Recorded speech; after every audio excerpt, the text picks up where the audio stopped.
All right, we're doing a little behind the scenes and the people and the faces behind Grandma's Marathon. So tell us your name and what you do. I'm Greg Haapala, and I'm the race director here. All right, so race director means what do you do for Grandma's Marathon? Are you the guy that puts on the whole thing, or are you, there's an aspect of the race that you do? So there's definitely not one person that puts on something like Grandma's Marathon. As you know, Chris, it's a huge team effort. Our staff really is fantastic at everyone taking a large chunk of it. We all cross over, everything blends in, and then all of the hundreds of lead volunteers, the thousands of race day volunteers, all make it happen. In terms of my role, I'm largely responsible for a lot of the big picture, looking at the race itself, anything related to the race course. Safety and security is a big focus, logistics, moving of equipment, all those types of things is kind of in my area as race operations. Okay. How did you first hear about Grandma's, and then how did you get involved? Boy, I think I probably first heard about Grandma's Marathon reading a Dick Beardsley book when I was in high school, to be honest, as a high school runner.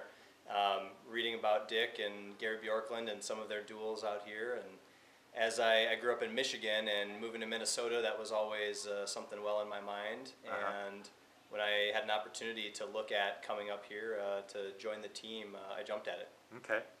What is your previous experience with racing and everything? Obviously, you raced, you've run before. Well, but obviously, but I have run before. I like to say I'm semi-retired. I'm in my third or fourth retirement, kind of like Michael Jordan. I'm not going to switch to baseball, though. Right. I have been volunteering in and around races and putting on races as a volunteer for about 15 years. Okay. And in terms of a job, I've actually been doing this for the last 5 years with another organization, and then joined Grandma's Marathon here. I have actually volunteered as part of the race operations crew here at Grandma's Marathon the last 2 years. Okay. And so it was a natural fit to come into the staff and take the race director role. What has been the hardest part? I know that this will technically be your first marathon, right? Correct.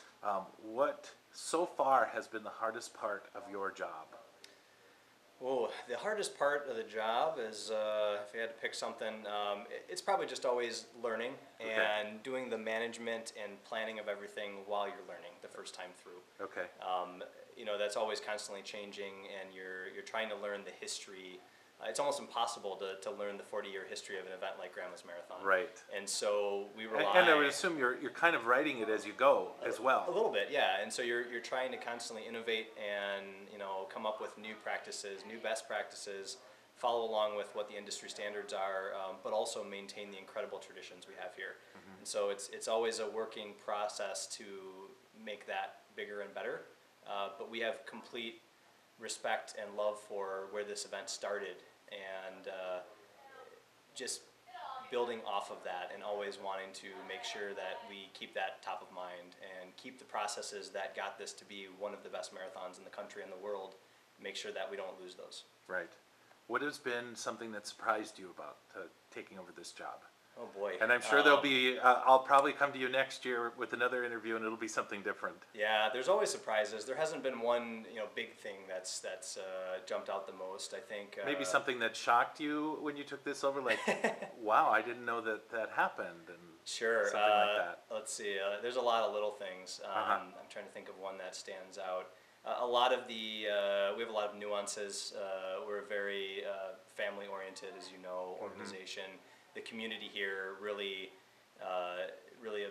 takes the race on as one of their own, and it's the big event for Duluth every year. And I expected all that. I think I knew a lot of the nuances and a lot of the traditions that we have.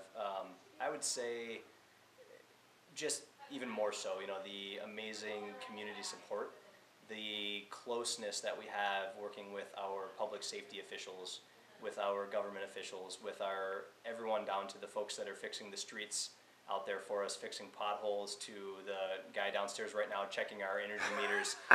Everyone in town takes a huge amount of pride in helping us put on this amazing event, and we couldn't do it without them. And I think I knew a bit of that happening. I knew the volunteers' history. I knew the sponsors' history.